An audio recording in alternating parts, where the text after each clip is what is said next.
ada nikmat batinah, yaitu kepuasan mendapatkan ma'rifatullah. Aku ulang lagi, kepuasan mendapatkan apa? Ma'rifatullah. Itu nikmat batin. Baik yang terkait Allah maupun terkait logika-logika tasawuf. Terkait Allah misalnya gini, misalnya kula mikirnya. Kula nu bolak-balik matur niki, berkali-kali di tempat ngaji ini. Mugi jenengan eling, mboten gadah masalah ingatan ini eling-eling. Eling-eling tenan. Wong nak soleh, ya soleh, ya soleh. Cek soleh mulai cilik, cek soleh dadakan terus husnul khotimah. Pokoknya napa? Soleh. Niku nak mati, niku bumi ku nangis. Nangise bumi ku kekurangan utawi kalong wong sing sujud ning ndekne. Ya Allah Gusti, biasanya wonten tiyang niku sujud teng nggen kula, dia berperilaku baik teng nggen kula, sakniki tiyang niku pun jenengan ambil, nangis bumi. Saniki sing urip arek bedua-bedua, damel narkoba, damel ngefly, damel macam-macam lah. Itu nangis bumi. Langit seweneng. Seweneng. Gusti matur nuwun Gusti, orang itu saya tunggu lama, sekarang sudah engkau angkat ke tempat kami. Maksudnya diangkat teng langit.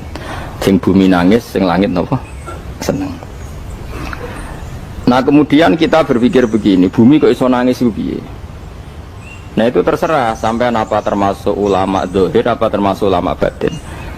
Kalau ulama zahir mengatakan bumi nangis itu mau kinayatun anil husni, pokoknya pantese bumi itu susah, wong kelangan putra terbaiknya. Tapi nak cara ulama-ulama hakikat yang mengenali sekali betapa kudrohnya Allah, betapa kudrohnya Allah itu tidak terbatas. Itu yang meyakini bumi nangis itu nangis tenan. Misalnya ngaten kula tak terangno malih ya. Kowe bayangno dadi Nabi Adam, ngrungokno kowe. Kowe bayangno dadi Nabi Adam. Nabi Adam tenan maksudnya. Terus Nabi Adam orang pertama, dia tahu betul kalau dia dicipta dari bumi. Dan dia pula tahu betul, beliau tahu kalau dia bisa ngomong, bisa mikir, bisa macam-macam. Terus indukannya beliau itu bumi. Mesti pikiran Nabi Adam, jangan-jangan bumi ini juga bisa berpikir kayak saya. Ini kan materi saya, karena saya dari bumi ini bisa ngomong, bisa melihat macam-macam. Terus bedanya apa manusa mbek napa? Umpama kowe dadi nabi napa? Adam. Orang yang dekat sekali, qoribu ahdin, dekat sekali dengan kesaksian kudrohe Allah. Ngene ku dekne roh nak materine kok bumi, dan dia orang pertama yang urung lali kamane. Tapi ketika sudah ribuan orang, mungkin jutaan orang lali, seakan-akan bumi itu tidak jenis dari kita. Bumi adalah hal yang berbeda dengan kita. Kita manusia berakal, bumi itu benda mati. Terus kowe katut wong goblok-goblok, bumi itu benda mati. Sajane ya rada kriminal wong Islam muni bumi itu benda mati. Enggak bisa berpikir, yang bisa berpikir hanya manusia. Itu kengawuran-kengawuran yang kita ciptakan sendiri, kita wariskan turun-temurun. Umpama kowe iku dadi ulama, ngomong ngono iku isin. Bumi nggak nyekseni kue sujud, banyu nyekseni mbok pangan, mbok ombe kanggo sujud. Semua itu bersaksi tentang kita. Karena sama tangklet kulo, cara melogika gimana? Begini, tawari cara gampang-gampangan ya. Tawarai tauhid sing kasep. Tauhid ini yang dawuh Sayyidina Ali lau kusifal khoto umastatu yakinan.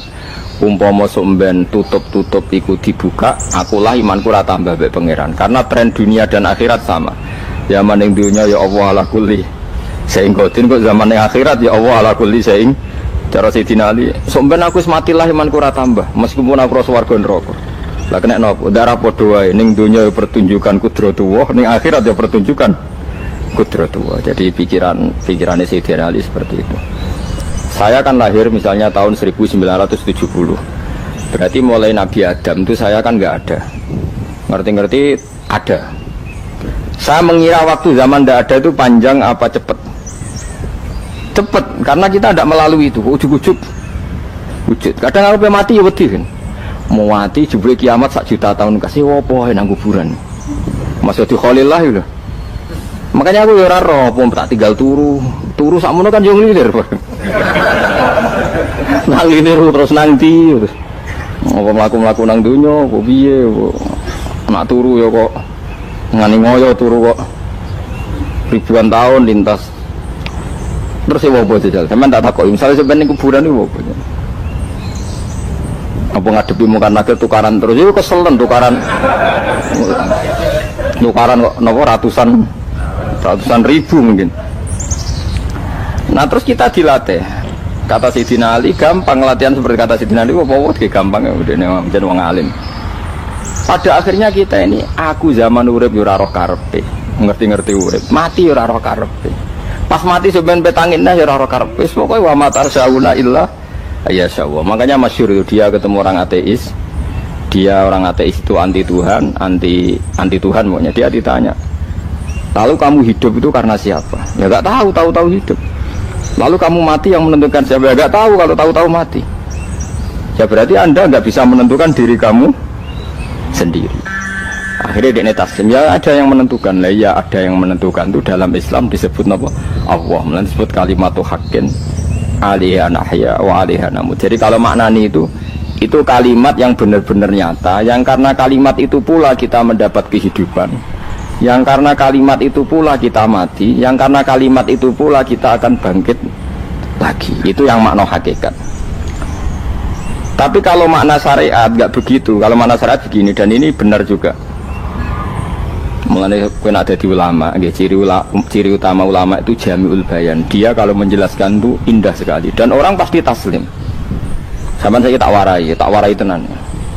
Sama kan biasa wiridan la ilaha illallah kan biasa, mulai mimpin tahlil sampai kepeksa mergo do tahlil melok, sampai sing darani bid'ah akhirnya ya melok tanggane napa? Tahlil. Soale wal. Kata Ibnul Qayyim Al-Jauziyah dalam kitab Zadul Ma'ad. Kitab Zadul Ma'ad itu kitab kesayangannya Sayyid Abdul Al-Haddad. Sayyid Abdul Al-Haddad itu pengarang kitab Zadul Ma'ad.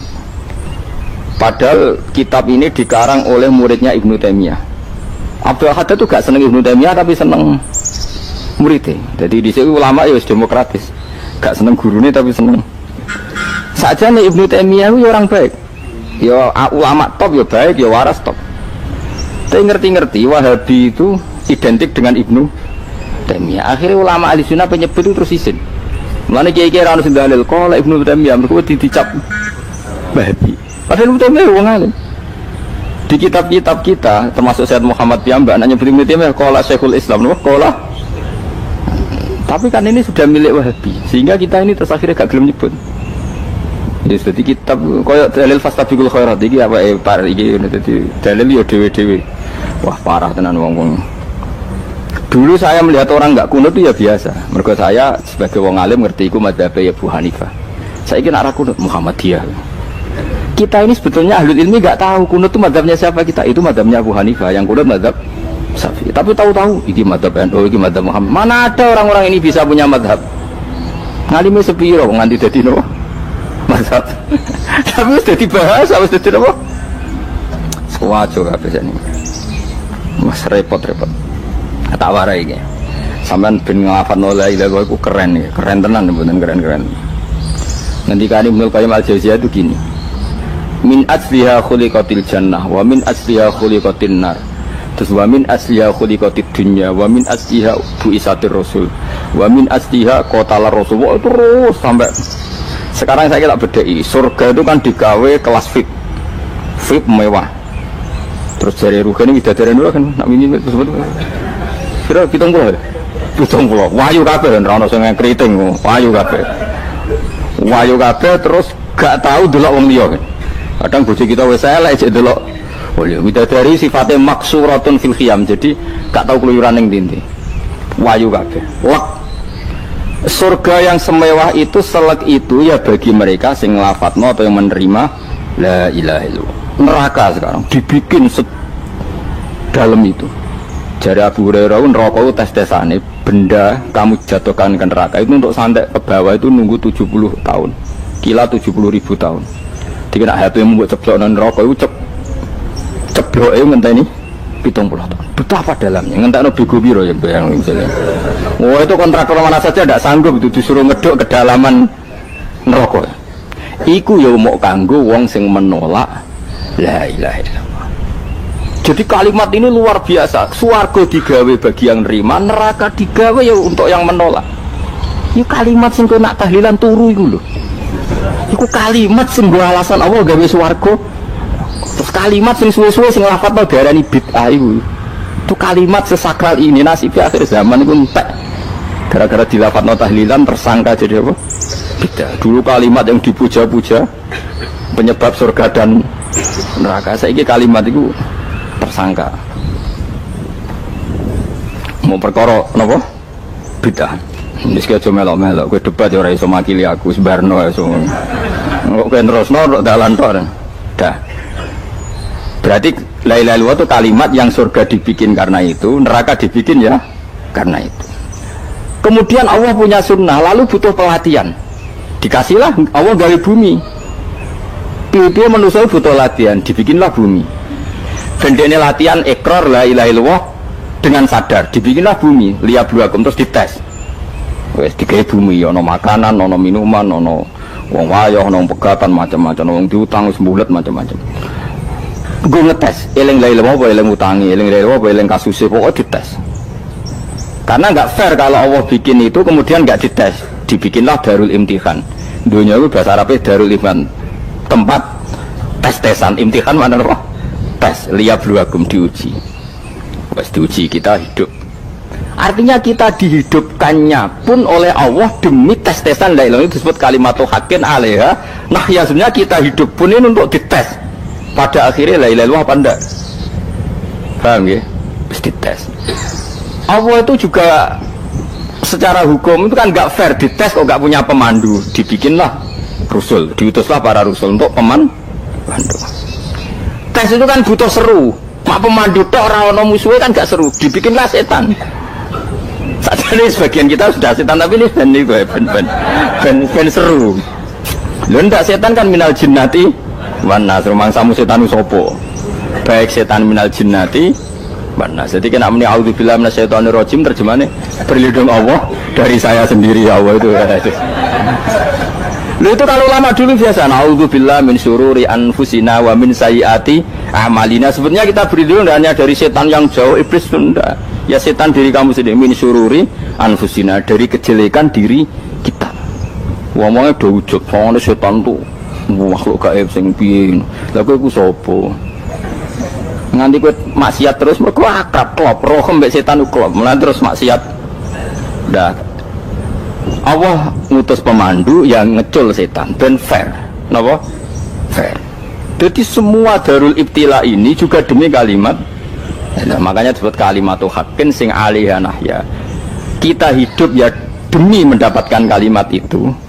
Kita mati nanti ya demi kalimat itu, artinya mati ke neraka ya karena kalimat itu kita menolak atau mengabaikan.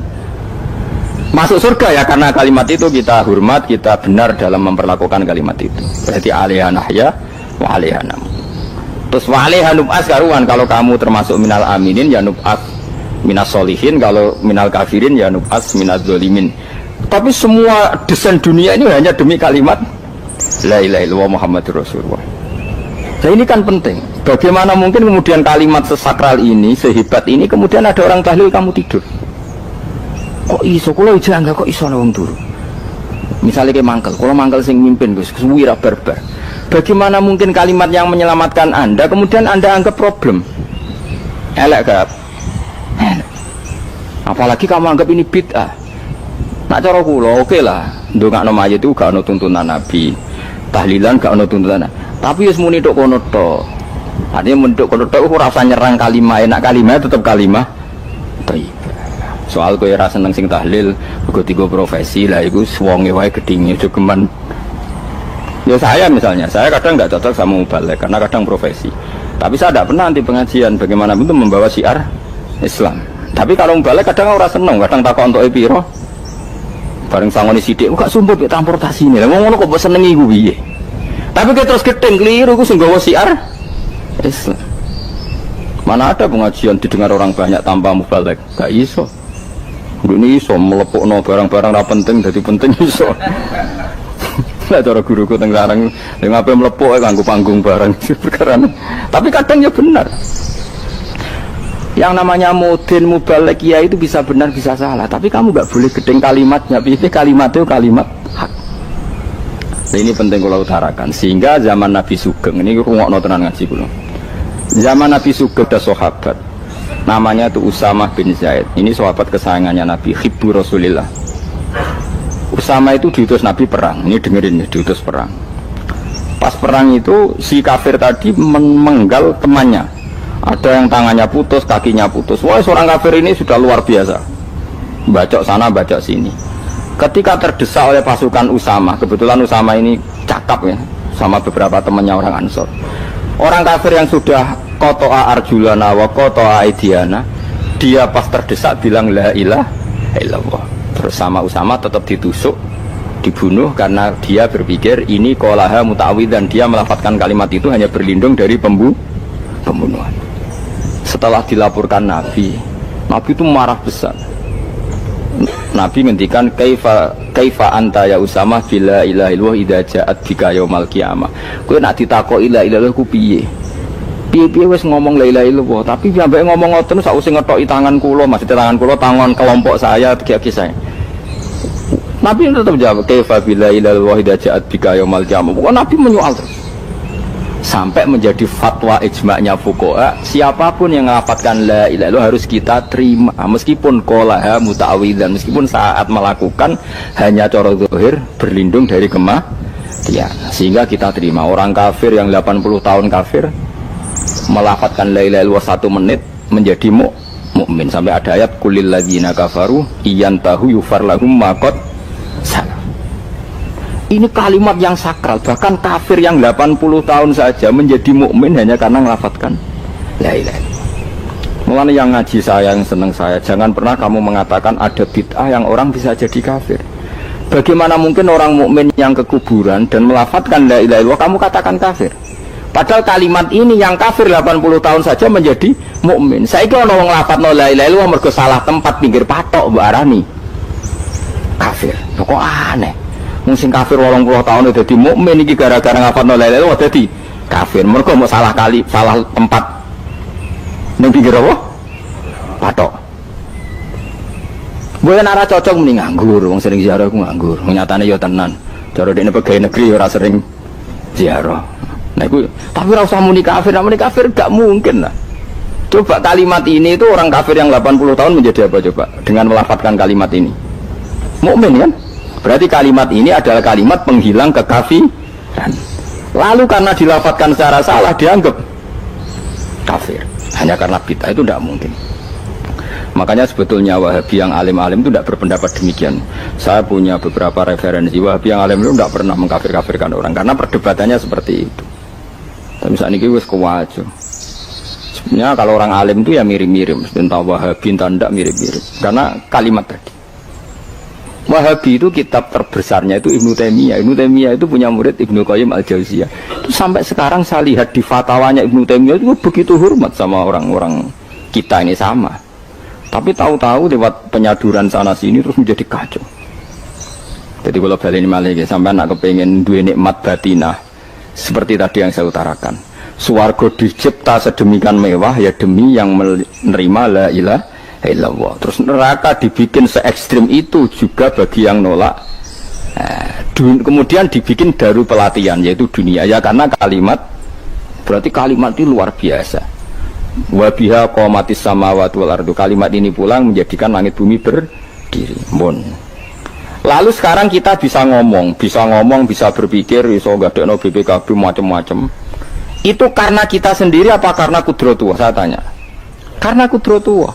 Kalau karena kudratullah, apa susahnya Allah bikin kemampuan tanah ini nangis, tanah ini susah. Wong podo-podo kowe iso nangis, iso mikir ya mergo kudratullah, ndak karena kamu. Harusnya ya sama, bumi-bumi ini bisa menangis juga karena kudratullah. Makanya bumi ini menangis ketika enggak ada orang yang sujud. Iku ya mungkin. Wong zaman kowe iso nangis ya krana kudratullah, mestine bumi yang kamu katakan benda mati, hakikatnya dengan kudratullah juga sama dengan kita. Mulane tenggene kitab Al-Husunul Hamidiyah, kula ngrasa utang tenan mbek kitab niku. Dulu saya ngaji 2 tahun kitab Al-Husun. Kitabnya kecil tapi saya ngaji itu 2 tahun.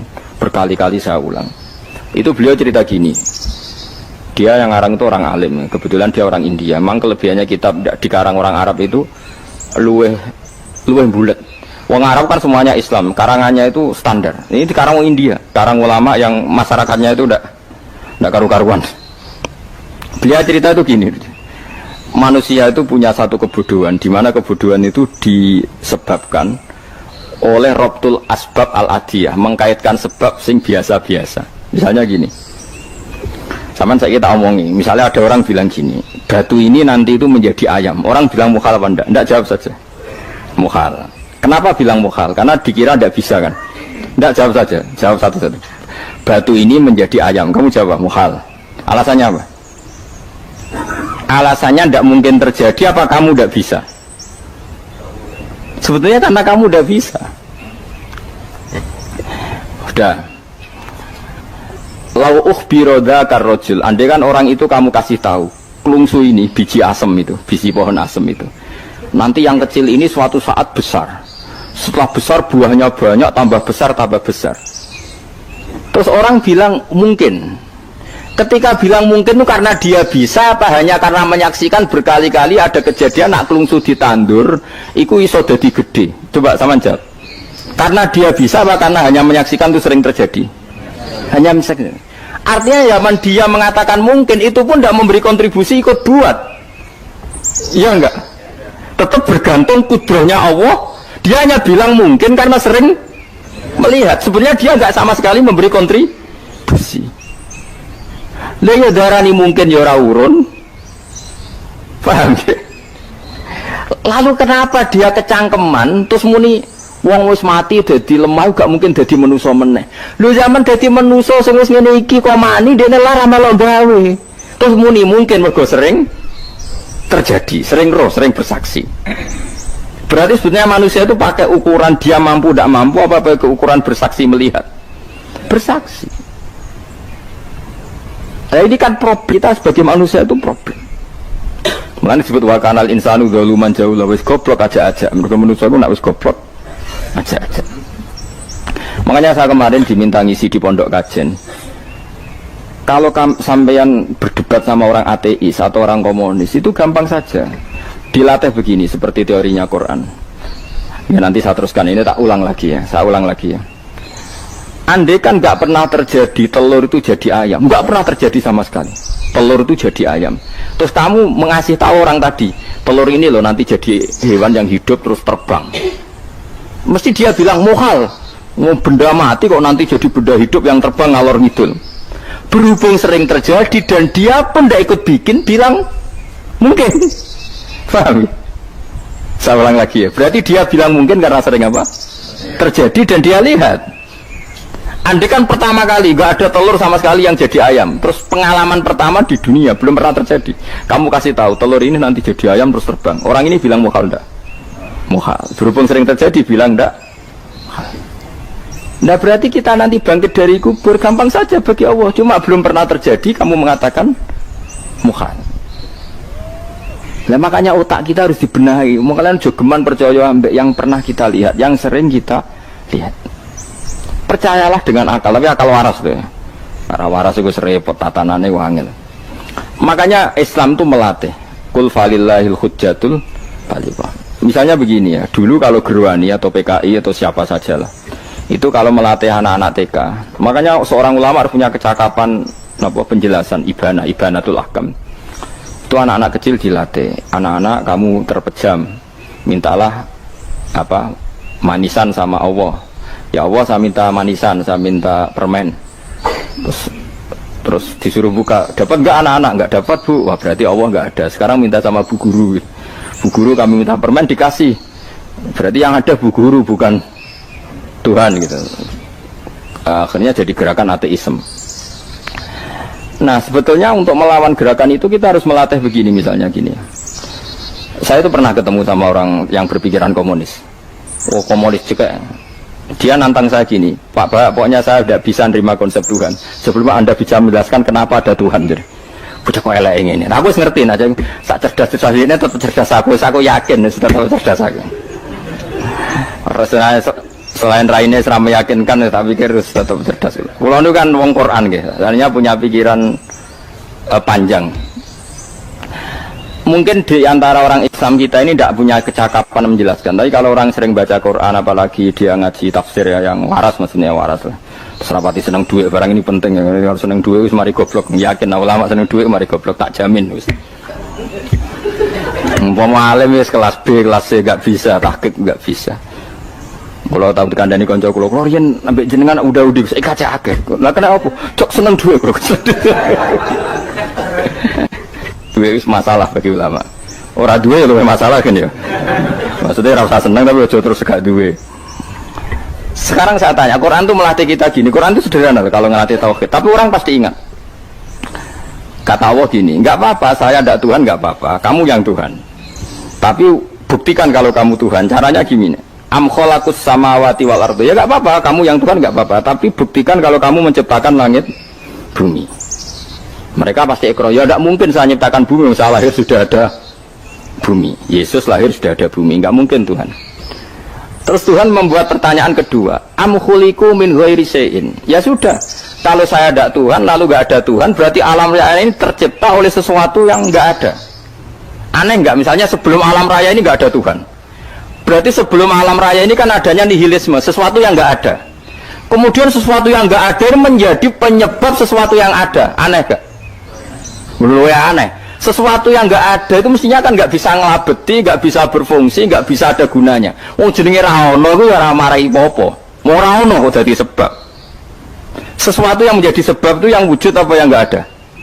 Yang wujud. Sak takoki. Lah kalau enggak ada Tuhan, berarti alam raya ini lalu sebabnya apa? Ya dari ketiadaan, lalu tiada itu menjadi sebab. Yang tiada kok jadi sebab itu tekem lho. Mikir. Di mana-mana yang sebab itu harus barang yang wujud, nggak boleh tiada kok jadi sebab. Ini kan jadi aneh, sesuatu yang tiada menyebabkan sesuatu yang ada. Terus dia bilang, ya pokoknya ronde ini kalah, Pak. Tahu kapan tak pikir aja. Pikir nganti mati temenang aku ini ngono. Makanya sebetulnya dalam ilmu mantek, pertama itu kita tidak harus iman Tuhan itu namanya Allah, tidak harus. Makanya pertama dikenalkan, sementing kenal Tuhan itu ada dulu. Disebut zat sing wajibil wujud, belum disebut namanya Allah. Allah itu disebut nama Islam, itu paham ya? Saya ulang lagi, Allah disebut itu nama Islam. Tapi kalau penemuan akal hanya sampai kita ini butuh zat sing wajibil wujud, sing menjadi penyebab semua alam raya ini. Di bahasa Arab disebut musabbibul asbab. Belum menyebut Allah musabbibul asbab. Islam pun pertama Iqra turun ya gak nyebut Allah. Iqra bismi rabbikal ladzi khalaq, khalaqal insana min 'alaq. Iqra wa rabbuka. Tuhan itu siapa? Yang mencipta. Nah, yang mencipta ini oleh syariat Islam disebut apa? Tapi dalam logika yang penting kowe kenal sik ana musabbibil asbab. Pastikan bahwa alam raya ini yang wujud pasti disebabkan sesuatu yang ada.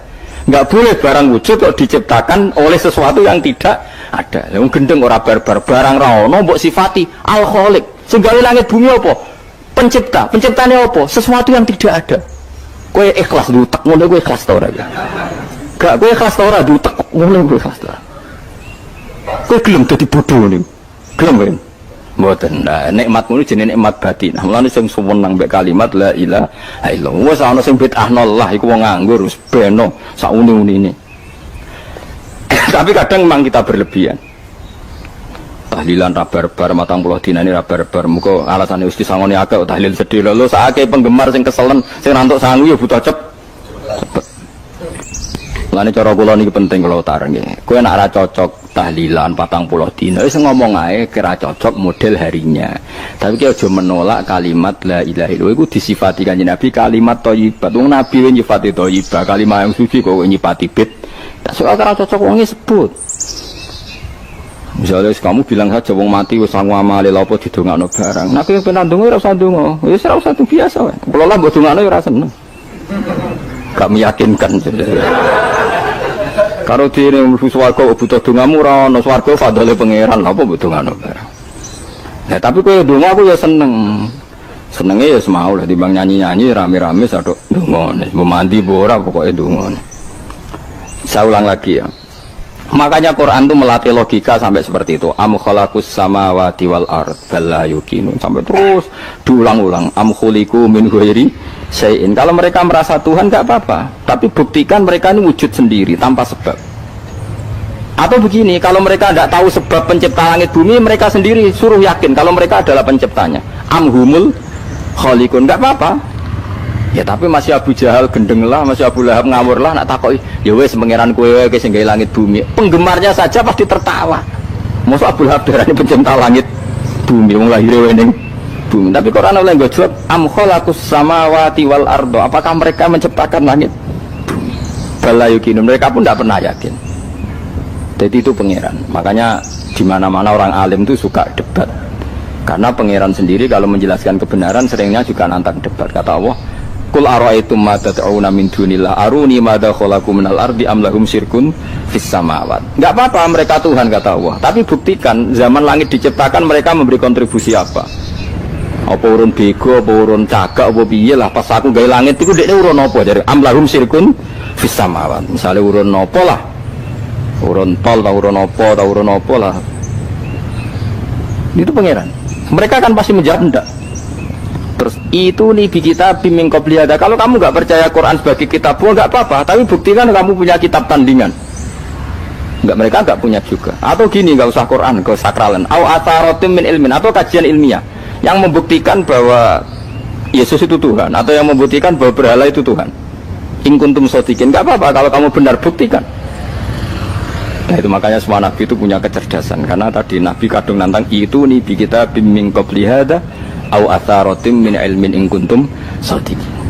Tapi sekarang orang alim soleh itu jarang. Yang ngono ngerung soleh rapati ngalim, nggak sing alim jane rapati soleh. Aku tuh masuk rontok-rontok ya, isi rontok soleh ya rontok, tapi lumayan masih menjaga hujjatullah tadi. Sebab itu ulama dulu mengajarkan Allah itu siapa? Disifati zat sing wajibil wujud. Karena alam ini kadung ada. Kalau alam ini kadung ada, pasti penyebabnya sesuatu yang wujud. Tapi kalau wujudnya mungkin, bahaya. Wong sing gawe wae wujudnya terima mungkin, bisa wujud bisa tidak. Makanya dipermanenkan yang gawe alam ini zat sing wajibil wujud. Sing wujudnya wajib. Wajib itu nggak bisa nggak, pasti wujud. Nah terus kita kenal itu namanya Khaliq, itu musabbibil asbab, itu Khaliqul asya. Lalu oleh Islam zat yang demikian itu disebut Allah. Terus jadi la ilaha illallah. Nah orang yang bertauhid gini tentu punya kenikmatan batin yang luar biasa. Sehingga saya bayangkan nanti mati yang ngono biasa wae kan. Gusti zaman kula teng donya ora melok ngatur oksigen, ngatur nyawa, ape mati ndak ra ngoten. Mulai jare Sidina Ali, jenengan jenengan nak mati tambah pinter apa biasa? Ya biasa wae. Ning bumi yo ndelok kudrohe Allah, kok ning akhirat ndak ra padha wae ndelok kudrohe Allah. Mulane beliau masyhur guyonan beliau lau kusifal ghata mastatu yakinan. So ben aku nek mukasafah ning akhirat imanku yo ora tambah, ya biasa wae, standar-standar wae. Maksudnya kue ning dunia ujung-ujungnya paling pokok ya menyaksikan kudratullah. Sebenarnya akhirat ujung-ujungnya paling pokok ya delok kudratullah. Ning dunia saiki Allah ya matlubi sing kita cari. Sebenarnya akhirat ya Allah matlubi. Paham ya? Artinya hukum dunia dan akhirat itu sama. Kita di dunia golek ridhanya Allah, ning akhirat ya golek napa? Ridhanya Allah.